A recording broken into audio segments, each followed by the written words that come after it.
everyone. Welcome to the second episode of the Filipino-Australian Lawyers Association, where we aim to highlight the unique stories of members of our community and explore their experiences navigating both cultures, legal practices, and communities. I am Dianne Mapili, and I'm grateful to host this podcast series for you. Today, we are joined by the current FALAW Secretary, Jonathan Morales. In this episode, we delve into Jonathan's experiences from working as an attorney in the Philippines Court of Appeals to transitioning to study and practice law in Australia, specializing in migration. Here we highlight the often similar journeys of Filipino lawyers resonating among the community to achieve their goal to practice in Australia. And here we delve into the cross-cultural, professional, and often personal experiences in between these transitions. Please join us for the conversation.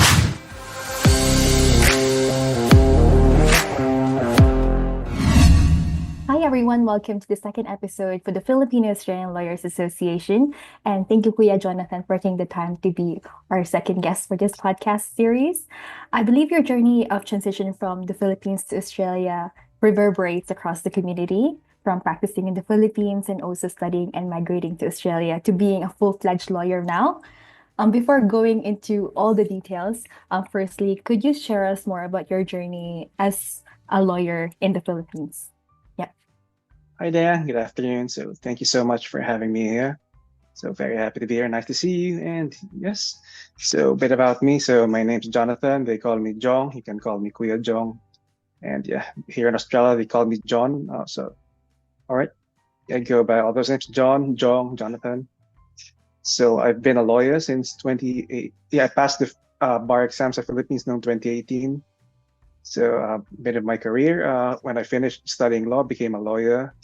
I worked sa Malacanang president back then formed a committee to revise the 1987 Constitution. So I was technical assistant, but so there it was a really cool job. So it felt very historic. So I was rubbing elbows with a former Chief Justice, former senators, like other authors, mga representatives of different religions, different tribes, ethnicities. It's a really fun job. So mainly the main gist of it was they were trying to move from a republic to a federal form of government. Yeah. I heard about that. Yeah. Pretty cool. I did learn a lot. So I learned as much as I can, mingled with them as much as I can. It was a hard work, but it's something I really treasure. Unfortunately, it has no success of having a new constitution yet, but still very, very proud to have been part of that big effort. So after that, I worked at the Court of Appeals. I started as court attorney, and later I became chief of staff. So pretty cool. I was mainly a drafter, but also like some kind of the right hand ng justice ng Court of Appeals. So yeah, I did help in so many things in the Court of Appeals, from admin to checking out works of other lawyers, but mainly I was a decision drafter. Yeah. How about from the Philippines point of view, students there or professionals might look at this podcast and see how is the application process like? How was your experiencing? How was your experiences like in going through that phase from going from the Philippines to Australia, like the application process, like going into migrating to Australia? Application process. All right. So I mean, how did I feel? Was it? Yeah, or your experiences. Yeah, your experiences about going. Oh yeah. So I need to get an assessment from VLAB, Victorian Legal Admissions Board, and after getting there, they gave me subjects which I had to take. It was about a year of studies and PLT. So like altogether, there were like I think 12 months. But of course, it breaks in between. So how did I find it? VLab was very efficient. They were very quick. They were very helpful. I had an amazing time in Monash as well. So it was a great school, but the teaching was way, way different from what I'm used to from studying law in the Philippines. I was going to ask you that experience. Oh, yeah. Cool. Yeah. How was it different, like studying in the Philippines and also in Australia? Yeah. Philippines, it's your responsibility to learn. In where I studied, at least. No spoon feeding. You come to class prepared by yourself. So when you get to school, all you do recits. And yes, that's a big part. You just recite. Very, very few professors, if any at all, actually teach. So yes, and the exams were very hard. Mm. Like, I don't think anyone can fully prepare for any of the midterms or finals exams in where I studied. Mm-hmm. So yeah, that's mainly it.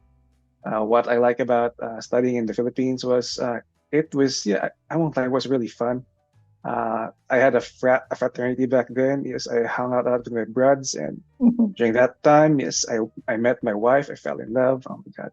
And what else? Yeah, did make a lot of friends who I still keep in touch with nowadays, who are big parts of my life. Mm-hmm. Uh, Australia, I didn't get to make that much friends, but as much as I did in the Philippines. But yeah, I did make some solid connections, and yeah, there's a lot of opportunity. But the Mm-hmm. way of teaching is they actually teach you.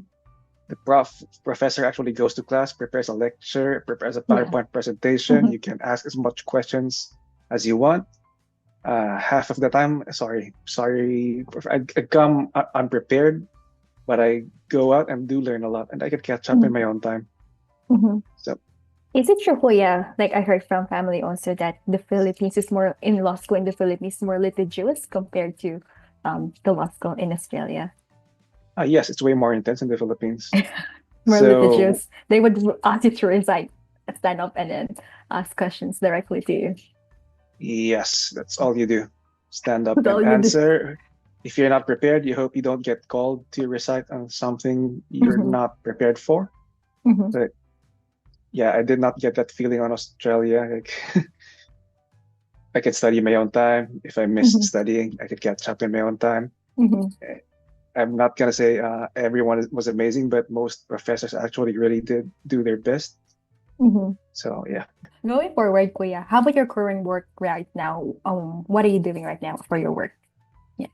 So I'm a migration lawyer for Mm-hmm. Mason Chen Law Group. Mm-hmm. So if you've been following migration news or my CEO Tracy, you've probably heard of her. She's one of the more popular bloggers for migration law. Mm-hmm. Yeah.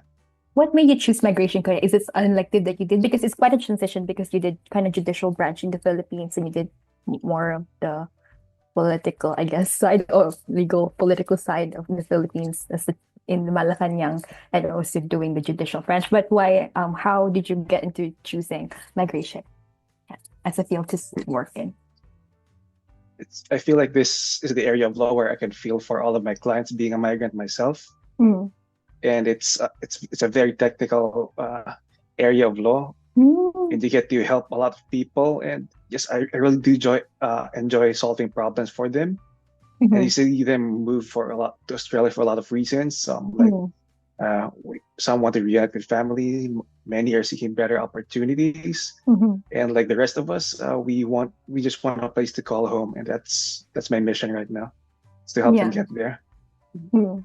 What does it entail, Kuya, as a migration lawyer? Because I'm curious also, as a law student, what does it entail to be really a migration agent? Is it just, can you tell more about that? What is a migration agent? A migration Mm, lawyer. Sorry. Yeah.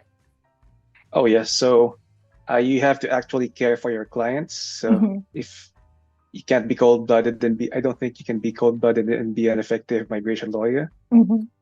And you have to look at the problem from different angles because there are different approaches to like how one wants to migrate. And yes, Mm-hmm. and what else? You need to have very sharp attention to detail. Mm-hmm. And like any other practice of law, you have to enjoy reading, of course, tons Mm-hmm. and tons of documents and comparing and scrutinizing and checking if they'll pass. So How about in the future, Kuya? Are you thinking of doing something different, or right now you're following or continuing on to become a migration lawyer? not soon, but crosses my That's mind. But yeah, not soon. But mm, yeah, I would. I'd like to expand my knowledge and maybe yeah, that's a get the good. opportunity to learn more and yes, Mhm. have more exposure. Yeah. Continuing on, Kuya, so how about sa cultural diversity aspect ng podcast natin? What is your experience about culture shocks naman sa school, sa transition with your family to Australia, and also your experience working in Australia? Your, Culture shocks. I or still get like it. experiences about your experiences with Australian culture. Yeah. Or I the still get it a differences. lot. You still get it a lot.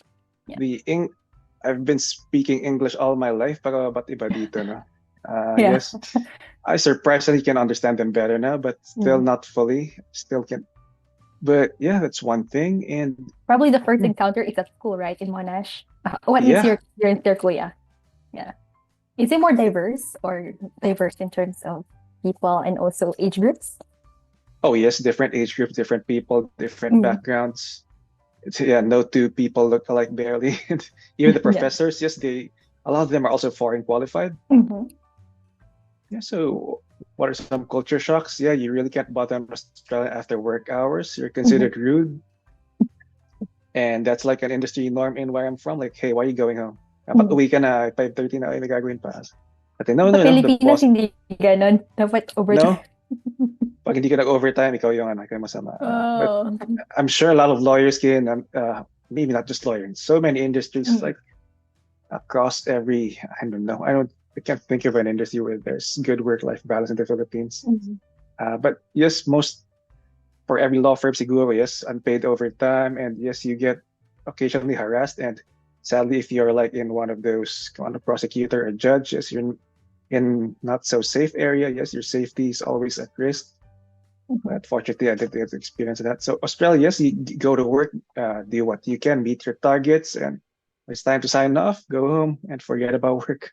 Mm. How about oh, you talked about your transition. How about with your transition, Kuya? You what did you migrate with your family here to with your family to Just me and my Australia? wife. Oh, just me and your just you and your wife. How is that experience like transitioning with your wife, also studying and also working? Oh yeah, I didn't mention this earlier, but it's very humbling. So started on Mm. a student visa in the Philippines. Ang asawa ko nurse. Mm. And yes, I'm not gonna have to explain this. Nurses do not get paid greatly in the Philippines. So started student visa. That was right after COVID. So Mm. ayun, marami naman. So of course, pagdating dito, hindi ako lawyer at hindi siya nurse. Ayun, I started off as a cleaner, driver, window washer. Those are Mm. my three main jobs. Si Mrs. ko, packer sa chocolate factory. Mm. So This really ayun, humbling story. yeah, Yeah. humbling. Sinabi ko sa Mm. mama ko, Mm. ma, may trabaho na ako. Oh, nice. Ano ginagawa mo? I scrub toilets. Oh, so umiyak nanay Mm. ko. Mm. So ayun, nasabi ko sa ibang friends ko, they thought I was nuts. But why are you Mm. scrubbing toilets? What are you doing? Why are you Mm. driving people? And sabi Mm. ko, I believe in what I do. Pansamantala lang to. Yeah. Just a few more I know units, I'll be you're a a lawyer. lawyer. Yeah. Yes, went by fast. Yeah. I went back Yeah. to my old job.